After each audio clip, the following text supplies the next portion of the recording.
aqui da nossa cidade de Brusque, né? Boa noite aos nossos espectadores ali, que estão online com a gente nos nossos canais e também no Olhar do Vale.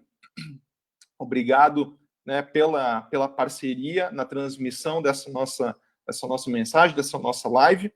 Meu nome é Gustavo Correia, eu sou médico radiologista e eu sou presidente da Associação Brusquense de Medicina, então quero dar a boa noite mais uma vez a todos. Estamos aqui juntamente, uma iniciativa da ABM, juntamente com o CIMESC, que é o Sindicato dos Médicos do Estado de Santa Catarina, Regional Brusque, representado pelo presidente Tolaércio Cadori, né? E nós temos aqui também representantes de outras entidades de saúde aqui da nossa cidade, né, que a gente vai nomear daqui a pouco, quando a gente for começar a nossa discussão. Infelizmente, o Dr. Humberto Fornari, o secretário de saúde do município, por questões de trabalho, não conseguiu acessar, iria tentar depois, talvez no decorrer dessa nossa conversa, aí talvez ele consiga acessar, assim como o Dr. Eugênio Paiva Maciel, que é diretor técnico do Hospital Azambuja e chefe da UTI do Hospital Azambuja, também, e por motivos pessoais, talvez não consiga aparecer esta noite para a nossa conversa. Bom, na semana passada, as nossas entidades aqui, médicas, associativistas e de sindicato de Brusque, a ABM, Associação Brusquense de Medicina, e o CIMESC, emitiram uma carta aberta, uma nota que foi, inclusive, para a imprensa, além das nossas redes sociais, justamente comentando a situação da pandemia de coronavírus aqui na cidade de Brusque.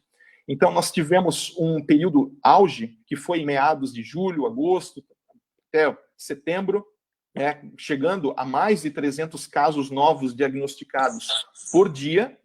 E no final de outubro, início de novembro, nós baixamos, né, essa curva de novos casos, a curva de pacientes internados, tanto em UTI quanto em leitos comuns, mas necessitando de oxigênio, foi reduzindo. No final de outubro, a gente chegou a uma média de 10 a 15 casos novos por dia, comparando com quase 300 ou mais de 300 que a gente havia tido ali em meados do ano, julho, agosto, né?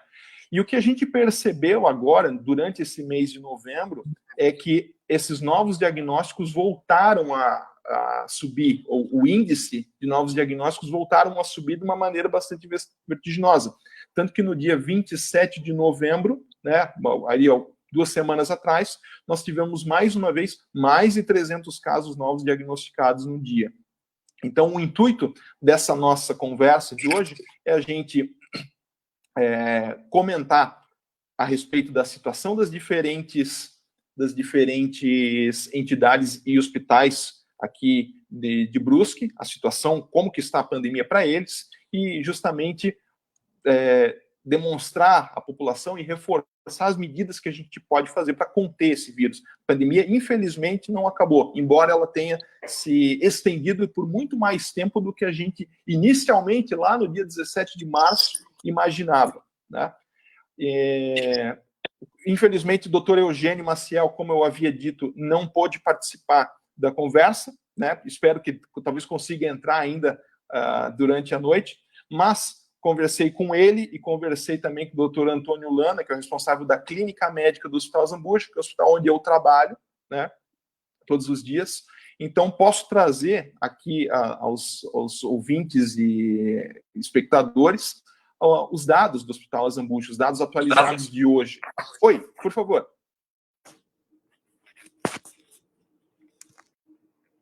Oi?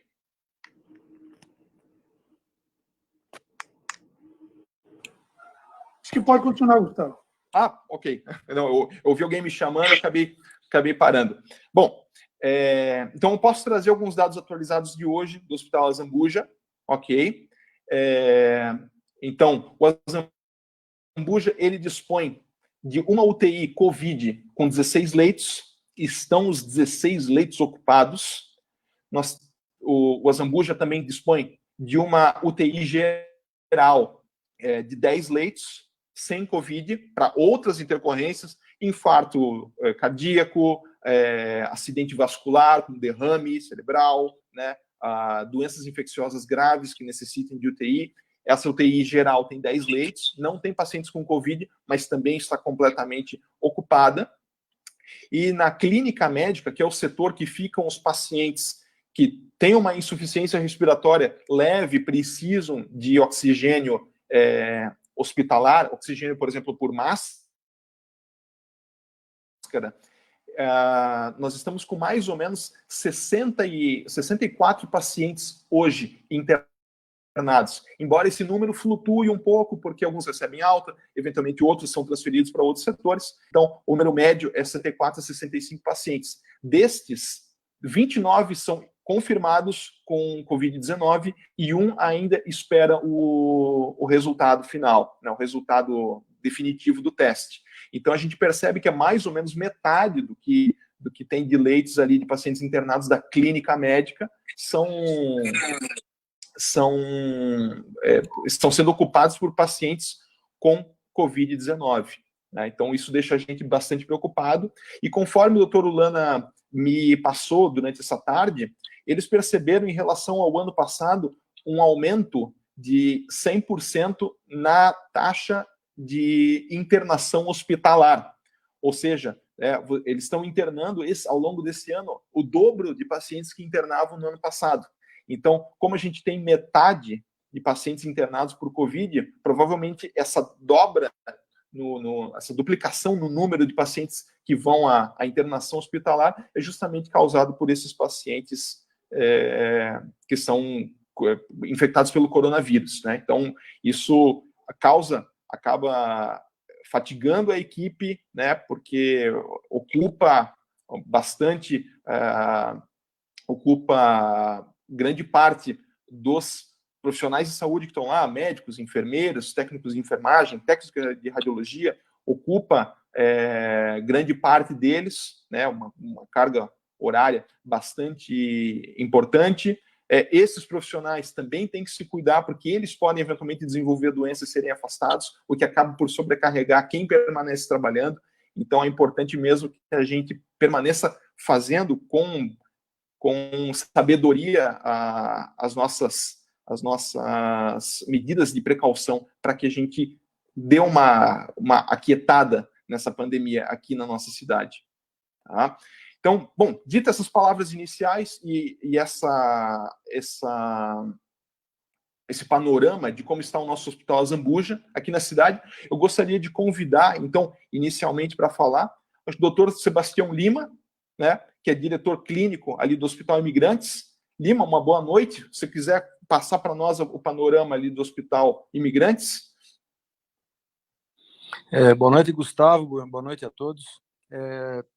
Nós, no Hospital Imigrantes, a gente, esses 10 meses aí, já está se completando com o Covid, eu posso passar alguns dados, assim, mostrando, não em números, mas que tem ficado, o número de atendimentos está mais ou menos dividido, é 52% mulheres, 48% de homens. E a maior parte dos pacientes, a faixa maior ficou entre os 31 e os 70 anos de idade, é onde está predominando mais. Tem alguns acima de 71, que dá 8% dos atendimentos, e de 21 para baixo dá em torno de 5%. Nós implantamos o plantão pediátrico ali para poder fazer com que o médico da clínica pudesse já ter mais facilidade para direcionar, que hoje o plantão da clínica, algumas vezes, tem até duplicado.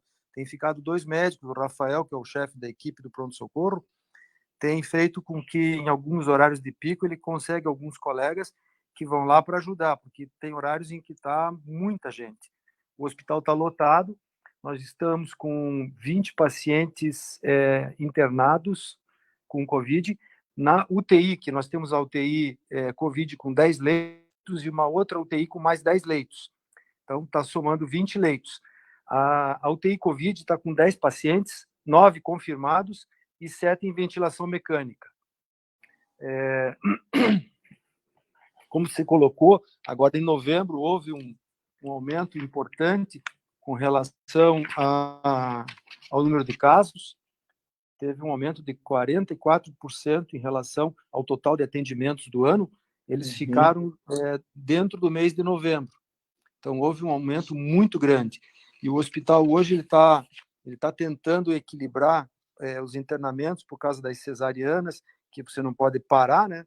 Então, temos dado prioridade para as cesarianas e até os obstetras têm tentado colocar alta o mais rápido possível dentro da segurança. Nós tínhamos agora, acho que 1 ou 2 crianças que estavam na UTI neonatal, já saíram, já melhoraram, né? E tem tido cesárea, uma média de 3, 4, 5 cesáreas todos os dias, e elas têm esses leitos que não dá para misturar, né? E nós temos outros problemas com relação até à própria enfermaria, porque tem casos que você não pode colocar homem e mulher, dependendo dos casos, então tem tido esse problema de que quase que tem um quarto para cada paciente, né? Nos casos de Covid, e também com relação aos cuidados de acompanhantes, porque tem pessoas que necessitam de cuidados especiais e muitas vezes eles não têm familiar para fazer esses cuidados, né? Pessoas, tipo, nós temos uma senhora que está com 80 anos, então eles estão colocando uma cuidadora para poder acompanhar, porque os familiares são todos do grupo de risco. A logística do atendimento, ela está começando a chegar num limite, que acho que é o limite que estamos, acho que todos os hospitais, o nosso, o Dom Joaquim, o Hospital da Zambuja, eles estão chegando num limite de atendimento, porque a ortopedia, nós fizemos nesse período desse ano aqui, um atendimento de ortopedia presencial de segunda a sexta no horário comercial, e só o sobreaviso 24 horas, mas também para desafogar um pouquinho o plantão. Então, a ortopedia tem feito as suturas, tem feito os atendimentos, para que o médico de plantão fique quase que exclusivamente atendendo o Covid. Certo. Bom, é uma situação que realmente pode beirar o desespero, né? Dependendo do como a gente observa a piora, né, na quantidade de casos. Eu gostaria de fazer uma ratificação aqui. A doutora Suelen, a nefrologista ali também do Hospital Zambuja, me lembrou a respeito da UTI para Covid com ventilação mecânica existente no pronto atendimento do Hospital Zambuja. Eu citei anteriormente que o Zambuja tinha 16 leitos ocupados. Destes, são 10 da UTI Covid e 10 da UTI Covid dentro do pronto-socorro, mas estão todos eles realmente lotados. Tá? Então, apenas para deixar o número mais esclarecido. Ok? Vou passar, então, a palavra para o Dr. Joel Mendes. O Dr. Joel Mendes representa o Hospital Dom Joaquim. Joel, o que você está observando lá no Dom Joaquim? Boa noite, Gustavo. Boa noite, colegas. Demais profissionais que estão nos assessorando nessa live. Bem, eu estou fazendo parte dos hospitais que atendem Covid e o menor deles, né? Então, nós não temos a UTI, mas fazendo um histórico para vocês, eu acho que o pronto atendimento do Hospital do Joaquim chegou numa boa hora, porque nunca tivemos pronto atendimento lá. Tínhamos um ambulatório que até então atendia 50 consultas, 60 consultas por dia, e as pessoas tinham que ir lá tirar a ficha. E quando chegou, então, ao final do ano de 2019, foi que, então, teve o projeto para iniciar um pronto atendimento apenas nos finais de semana, que iniciava, então, às 19 horas de sexta-feira e até às 7 horas da manhã de segunda. Né? E aí, nesse período inicial, do final do ano até o início do ano, tinha um atendimento aproximado de 350 pessoas, né, nos finais de semana. E aí começou-se a pensar, através de conversas com a prefeitura, de estender esse pronto atendimento para os dias de semana também, de segunda a quinta. Então, a partir de abril, justamente quando já estávamos no início da pandemia, foi iniciado o atendimento também das 7 da manhã às 22 horas, de segunda a quinta, e mantendo ainda os esquemas de final de semana, que eram 24 horas. Bem, nessa fase da pandemia ali, nós estávamos atendendo 350 pessoas por final de semana. Quando começou a aparecer mais casos, curiosamente diminuiu. Nós passamos a atender em torno de 30 a 40 consultas durante a semana e também no final de semana. Então, isso gerou uma diminuição do movimento, né? E o que aconteceu? Nós também começamos a criar uma estrutura para atender as pessoas que tinham alguma suspeita de Covid. Então, foi criada uma área dentro do Hospital Dom Joaquim, ali no pronto atendimento, uma área mais afastada, com toda a estrutura para se fazer a consulta ali e separado dos demais casos do pronto atendimento. Quando, acho que foi mais ou menos em julho, agosto, nós compramos mais ou menos 1.000 testes rápidos para fazer nos nossos colaboradores, funcionários e também na população.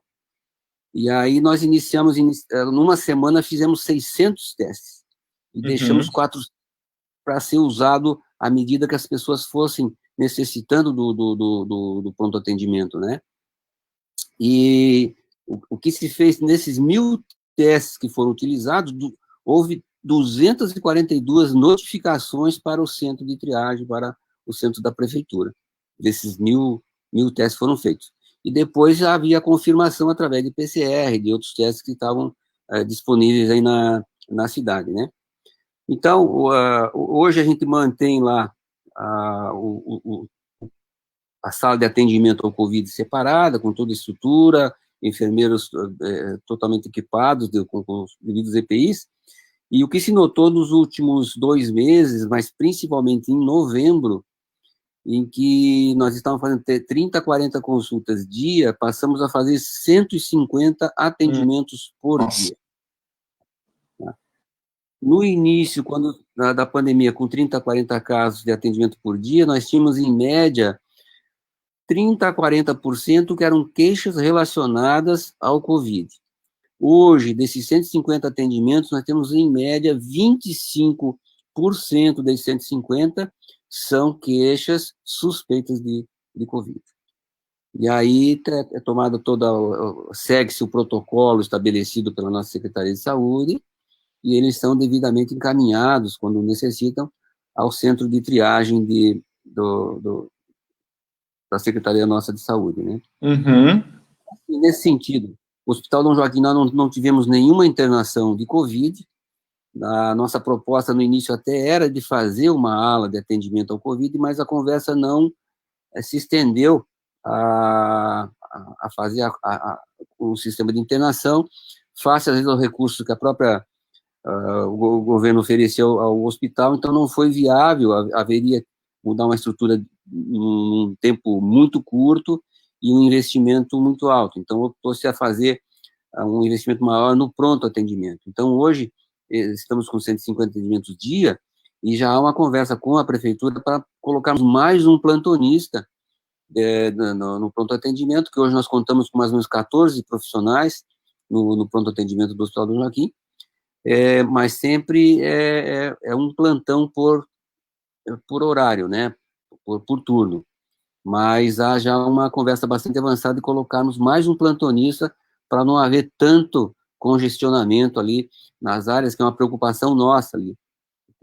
Nós temos um ambulatório hoje da vascular, temos um ambulatório da ortopedia e da própria endoscopia que faz ali, então nós temos um cuidado redobrado nessas situações para não acumular muitas pessoas.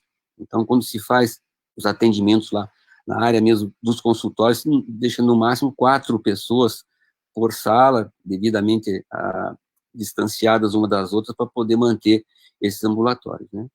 Então, esse basicamente o que o Hospital Dom Joaquim se propôs a fazer nesse período, né, desafogar um pouco o atendimento do imigrante e do Hospital Zambuja, e acho que a gente conseguiu, porque está tendo uma demanda relativamente boa, né?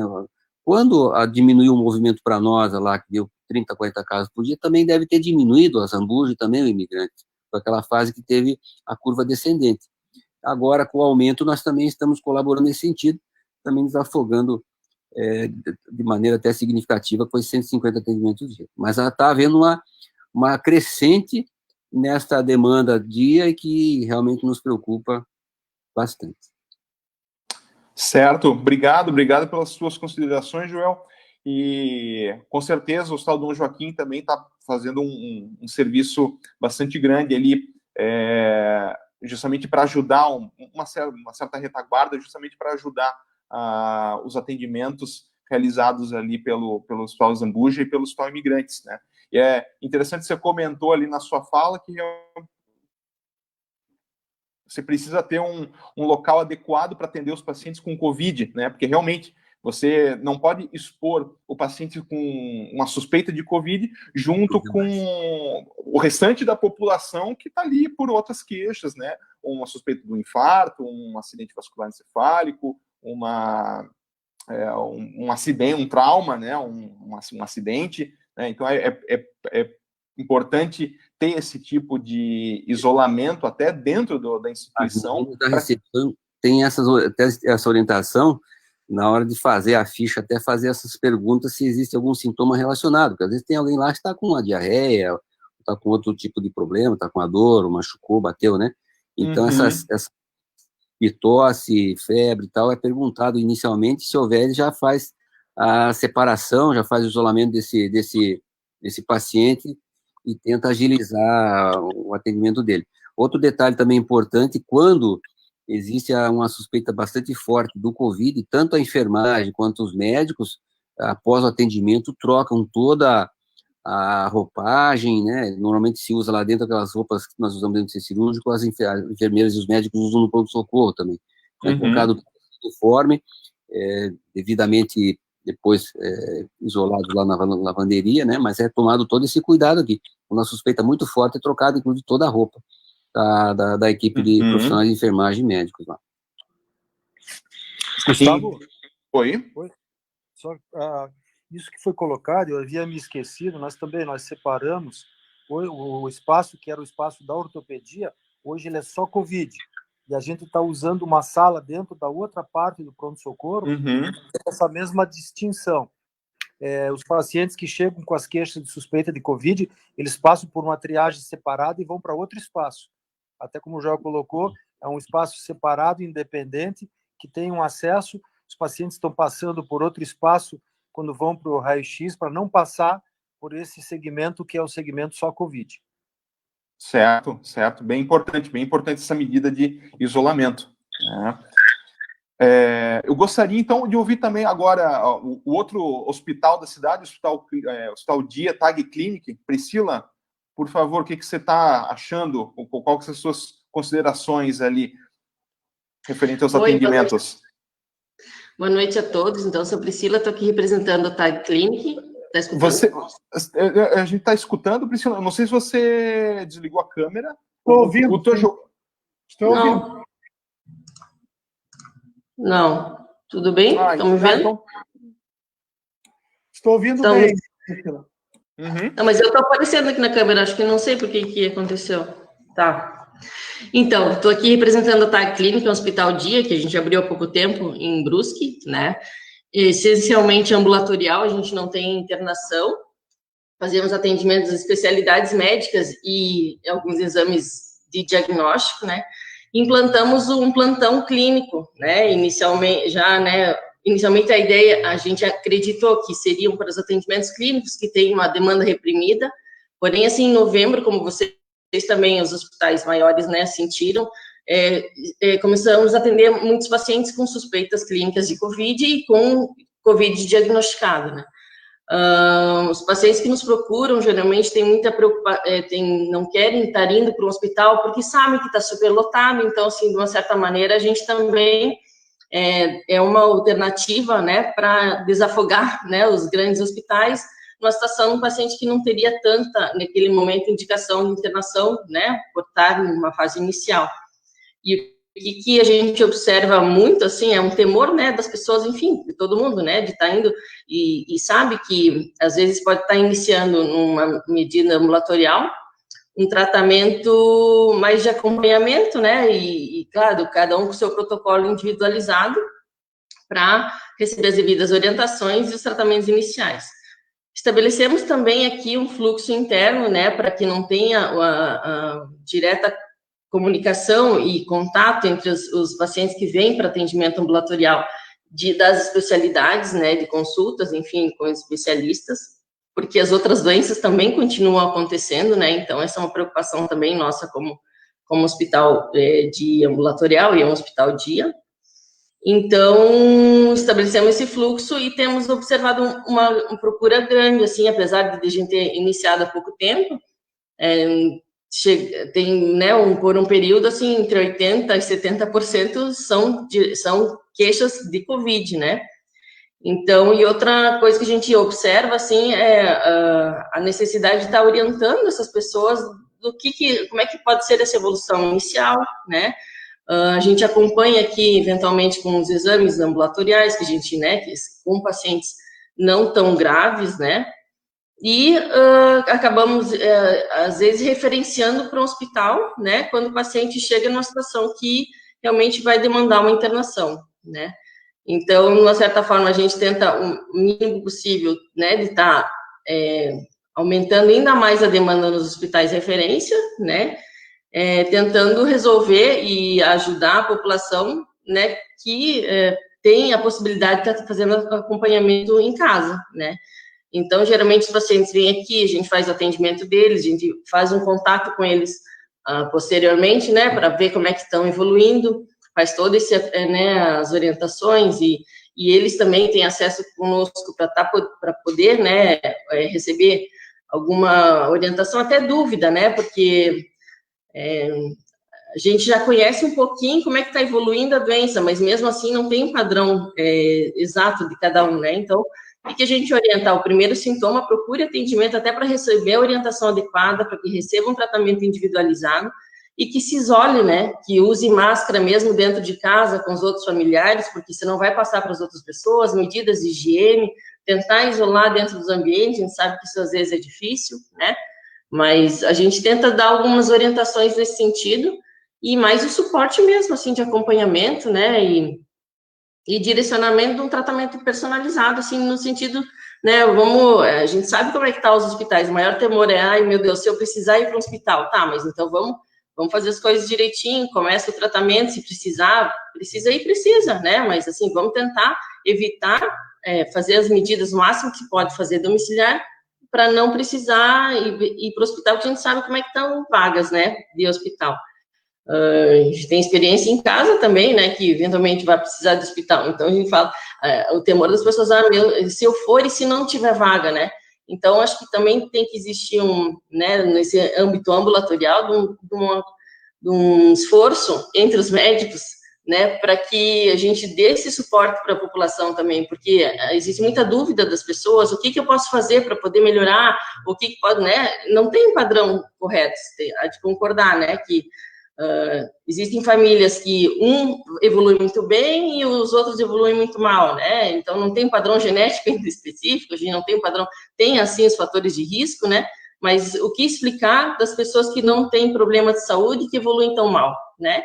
Então, nesse sentido, eu acho que é mais acolher, né? A nossa conduta, assim, é acolher essa pessoa, explicar ela, iniciar o tratamento, fazer os exames ambulatoriais que a gente, né, faz acompanhamento inicial, a gente consegue aqui fazer exame de sangue, aqui acompanhar, e orientar principalmente, né, como que evolui essa doença, olha, a partir de que fase, como é que você pode evoluir, daí procure atendimento intra-hospitalar para uma internação, e a gente também dá esse suporte nesse sentido de, né, como é que está, como é que está acontecendo, para também evitar, tá mal, fica em casa e vai só numa situação muito ruim. Não, a gente tem que também dar esse suporte, né, dar um suporte para eles para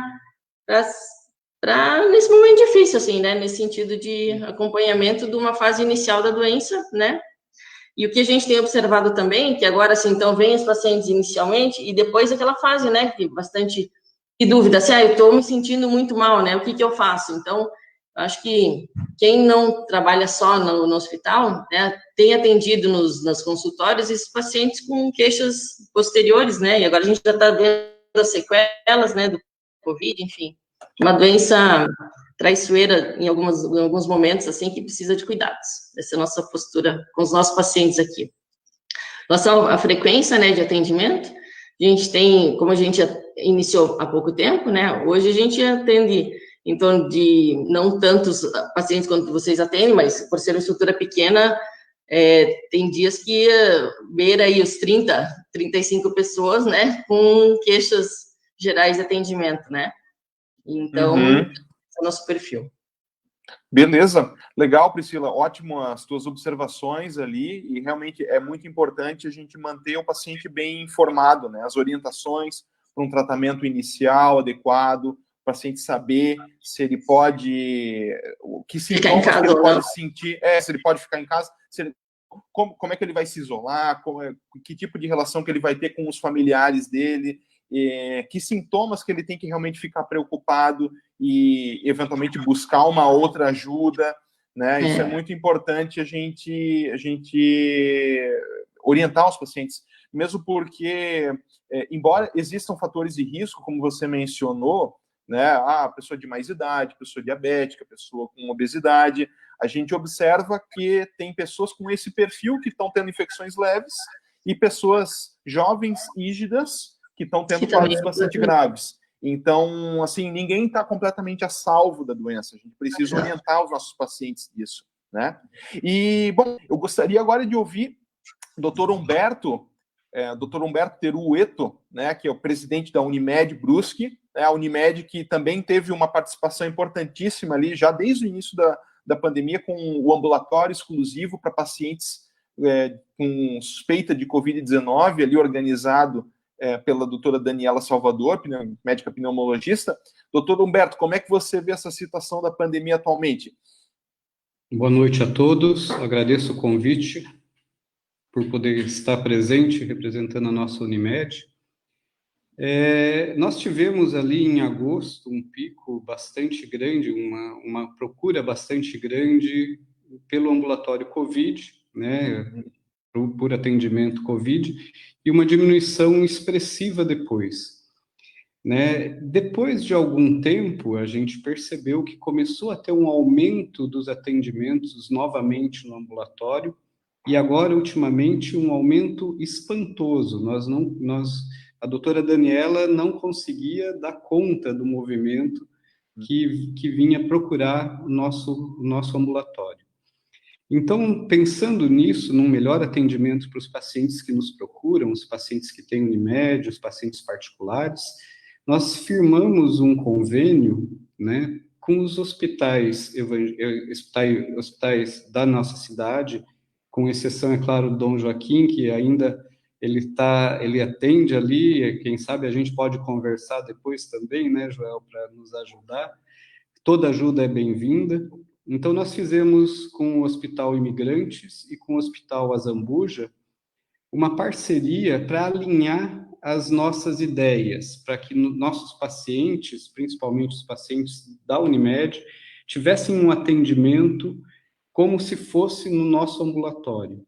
Um atendimento alinhado com os princípios que a gente procura manter no ambulatório lá da Unimed.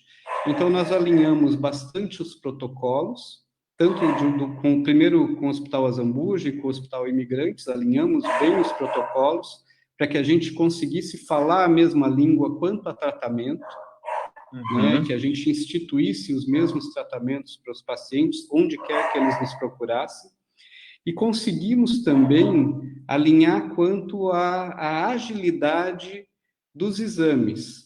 Então, pacientes que procuram o pronto atendimento dos outros hospitais, eles conseguem ter um atendimento rápido e um exame realizado com rapidez também, né? Então, nós conseguimos que conseguíssemos ter uma agilidade na autorização de exames para esses pacientes especialmente, porque normalmente eles precisam de uma tomografia, de um eletrocardiograma, de outros exames de sangue, então nós conseguimos alinhar para que isso fosse feito rapidamente.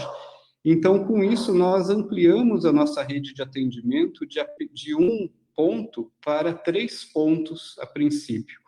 Então, nós conseguimos que os nossos pacientes fossem atendidos da mesma maneira ali no ambulatório da Unimed, no pronto atendimento do Azambuja, que já tem um atendimento, uma entrada individual para esses pacientes, e no Hospital Imigrantes, para que a gente conseguisse alinhar muito bem todas essas questões, né, que passam pelo tratamento, pelos exames, pelo acompanhamento também.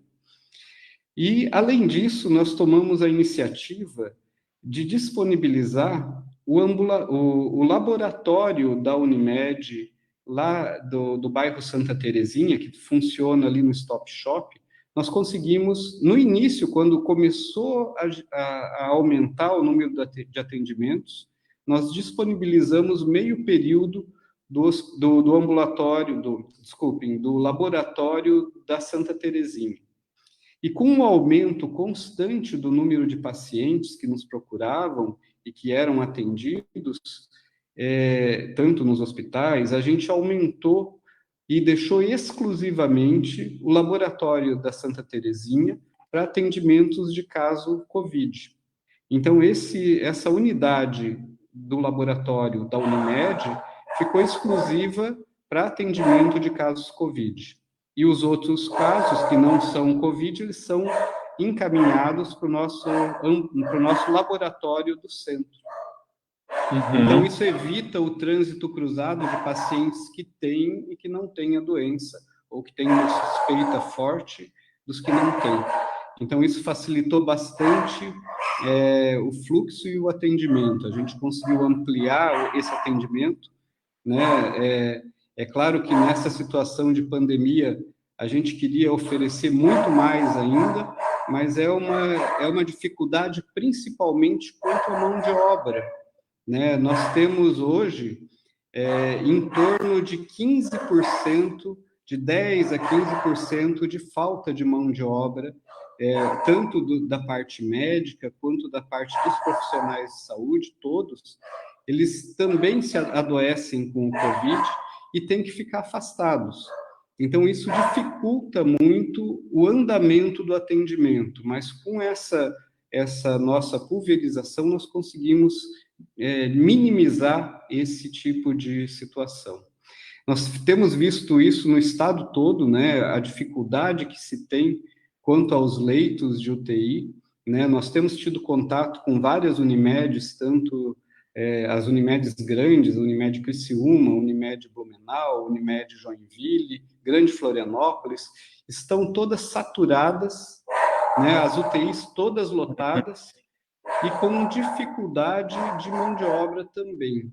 Tanto que, assim, quando tem lugares que tem toda a capacidade para montar a UTI e não tem o médico, não tem o enfermeiro, não tem o auxiliar, não tem o técnico, porque eles também estão, a maioria, afastados ou com a doença. Então, é muito complicado, assim, essa situação, né, que a gente está vendo no estado todo.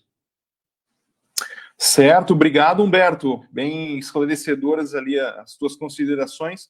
Realmente é importante você comentar que o profissional de saúde também pode ficar doente, não só com Covid, mas também Covid, né?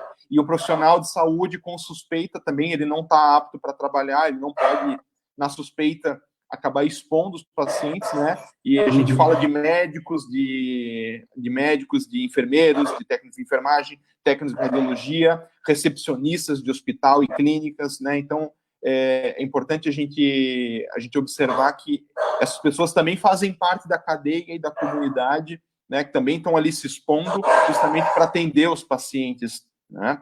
E muito interessante a forma como você comentou da logística da Unimed, de manter uma estrutura ali e mudar a logística de atendimento justamente para fazer com que pacientes, o fluxo de pacientes acabe isolando os pacientes suspeitos para COVID, né? Isso muito, muito interessante mesmo. Bom, eu gostaria de passar a palavra agora para o Dr. Laércio Cadori, que é presidente da nossa regional de Brusque, do Sindicato dos Médicos de Santa Catarina. Depois de tudo isso que a gente ouviu ali, os representantes das principais entidades de saúde aqui da cidade, né? Faço um parênteses aqui, mais uma vez, lamentando que, infelizmente, o Dr. Eugênio, diretor técnico e chefe da UTI do Hospital Zambuja, e Dr. Humberto Fornari, secretário de Saúde, por motivos profissionais não puderam comparecer hoje à noite, mas fica a lembrança deles também endossam a nossa discussão, a nossa conversa aqui. mas gostaria de perguntar para o Laércio. Laércio, tá? Ficou claro que a pandemia não acabou, ela deu uma melhorada, mas agora piorou. O que a gente pode deixar de mensagem para os nossos ouvintes aqui, os nossos espectadores, para que a gente consiga conter esse aumento de casos aí? O que a gente pode, como profissional, como médico, orientar essas pessoas? Boa noite, Gustavo. Boa noite a todos. Doutor Joel, doutor Lima, doutor Humberto Eto, doutora Priscila, temos aí o doutor Pascoaloto. Quero deixar também o meu boa noite, cumprimento ao pessoal do Olhar do Vale, que estão fazendo a vez da imprensa. Um agradecimento muito especial ao Departamento de Imprensa do SIMESC Florianópolis, que tão gentilmente conseguiu nos assessorar para que esta live pudesse sair. Em nome do SIMESC, a gente se dirigiu ao presidente da BM, doutor Gustavo, mostrando a preocupação que estava vivenciando a nossa cidade, a cidade de Brusque, e a importância das entidades médicas darem um alerta à população. Eu acredito que quem está assistindo essa live ou poderá estar assistindo futuramente através do YouTube, do Facebook, entender que as UTIs, tanto do Hospital Azambuja como do Hospital Evangélico, estão lotadas. Os 10 leitos da UTI específica para a Covid do Hospital Azambuja, mais outros 6 que eles criaram no pronto-socorro, uma extrema necessidade, estão todos ocupados.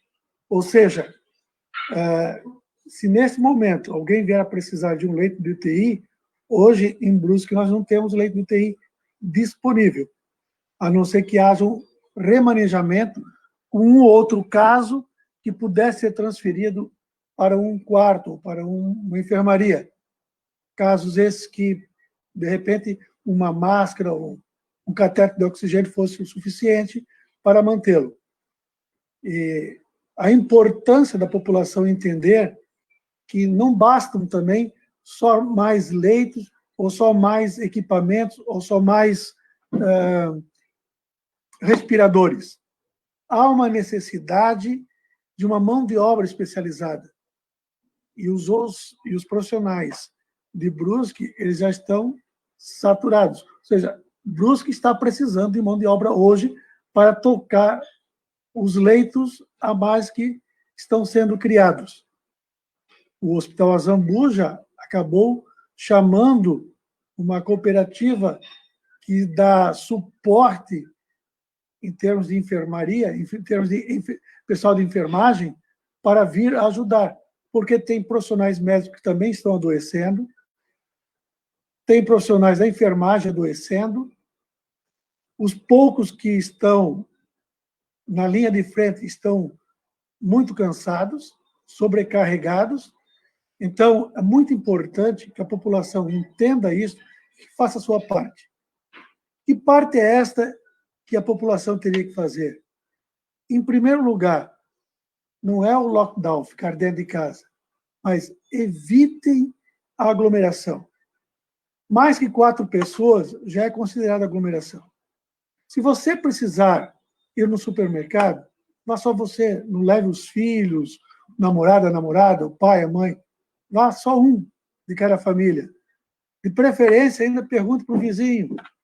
Olha, dá o toque. Olha, estou indo no supermercado, quer que eu traga alguma coisa? Então, assim, evita aglomeração. Use a máscara. A máscara, ela não tem valentia quando está no queixo e muito menos quando está pendurada nas orelhas. Então, o uso da máscara, um isolamento social, um afastamento, evitar aglomerações, lavar as mãos com bastante frequência. Água e sabão, de preferência até o sabão de coco. O lavar a mão ele é muito mais eficaz do que ficar passando o álcool gel. O álcool gel é importante, ajuda, mas na falta da possibilidade de você lavar as mãos. Né? Então, eu acredito que com as palavras do doutor Joel, do doutor Lima, o que o doutor Eto colocou, parabenizando a atitude da Unimed, que vem prestando um trabalho muito importante, muito expressivo, já desde o início do segundo semestre, e agora reativando, né? Então, saber que Brusque conta apenas com 2 hospitais com suporte de UTIs, e que elas estão lotadas. A mensagem, então, Gustavo, seria esta, de pedir encarecidamente à população que faça a sua parte. Certo, muito obrigado, Laércio, Gustavo, pela sua... Oi? Pois não. Eu queria só, uma das coisas que me ocorreu, assim, enquanto a gente está conversando, Claro. eu não sei qual vai ser o impacto que vai ter essa live, quantas pessoas a gente vai abranger, mas aproveitar que a gente está com várias entidades, a Unimed, os hospitais, sindicatos, a ABM, que nós pudéssemos, talvez, através do sindicato, fazer uma mensagem, talvez estadual, porque uma das coisas que eu andei conversando com vários colegas, que quem está na linha de frente, ele está precisando também dessa compreensão e que a gente passe essa sensibilidade de que cada um de nós, dentro do pronto-socorro, no pronto atendimento, atendendo os casos de Covid e as outras doenças que continuam acontecendo, que a gente passasse uma mensagem de que eles podem contar com a classe médica e que eles compreendam, às vezes, a prioridade, que vai caber a nós a capacidade, muitas vezes, de organizar e priorizar os atendimentos. E que em nenhum momento a classe médica vai se furtar a dar prioridade para quem está correndo risco de vida. Mas eu estava conversando hoje com aquela pediatra, que é a esposa do Cid Bauer, a gente faz natação juntos, e ela comentou uma das coisas que está aumentando assim, a impaciência dos pacientes, e eles estão começando a ficar um pouquinho irritados nos pronto-socorros, com, às vezes, a demora, e as pessoas não têm entendido. Então, que nós criássemos até um protocolo bem simplificado para que as pessoas compreendessem essa logística de como é feito o atendimento, de porquê da demora, que às vezes tem pessoas ficando aí 3, 4, 5, 6 horas nesses pronto-atendimentos, aguardando o atendimento, mas que está se priorizando as pessoas que não estão bem. Ela até me colocou uma coisa que, para quem faz esporte e sabe o que é chegar na exaustão, ela chega a colocar que quando o paciente começa a olhar para o médico e ele pede, eu não aguento mais, eu vou morrer, estou com falta de ar, ele pede para ser entubado, para quem consegue ter essa situação e que essa sensação possa ser passada para a população, que nós temos essa sensibilidade, que nós temos essa preocupação, e eu vejo como você colocou, que uma finalidade não era ir para o lado científico, mas era levar a sensibilidade dessas diversas entidades, todas fazendo a sua parte, porque nós precisamos até da própria imprensa para colaborar conosco, para a gente conseguir acalmar a população. Porque, como você disse, as pessoas algumas, não é por querer, mas estão fazendo errado esperando que dê certo, e não é possível você conseguir fazer errado e achar que vai dar certo. E isso tem complicado muito, e a situação chegou nesse ponto, porque a gente tem visto esse envolvimento, principalmente da ignorância e da política nessas situações, e elas têm agravado muito também o que já era grave, né? É isso aí, obrigado. Certo. Eu acho que você, Lima, juntamente com o Laércio, fecharam, né, e resumiram muito bem o intuito da nossa mensagem aqui hoje. É demonstrar que os nossos recursos da cidade como um todo são limitados. É uma pandemia que não acabou.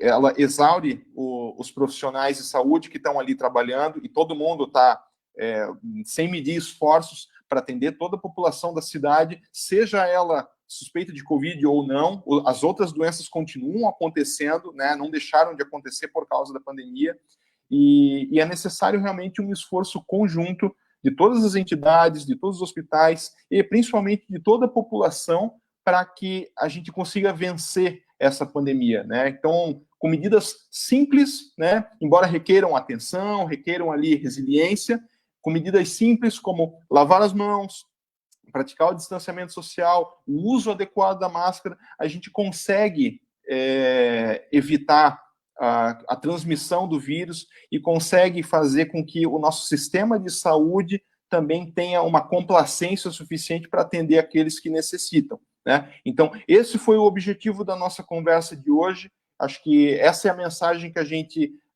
gostaria de deixar para a população de Brusque, né?